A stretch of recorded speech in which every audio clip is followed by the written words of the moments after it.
Okay, here's update number 2. Marriage license, birth certificate, Ben's, Chris's birth certificate. Yay, that's what I was looking for. Great.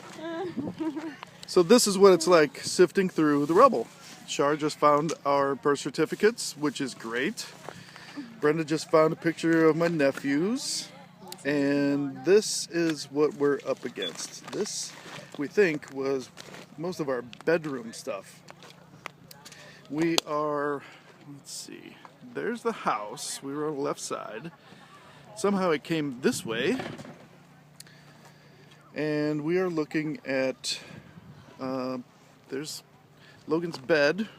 We found part of our couch over here as well. And looking for a laptop that was in Logan's room. And the thing is that if you look down here in the details, there is so much little crap.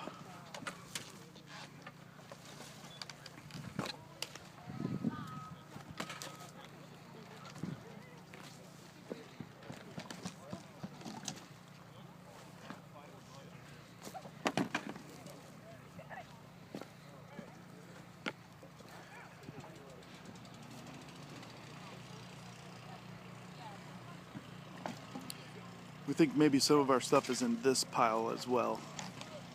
So, we'll keep you updated.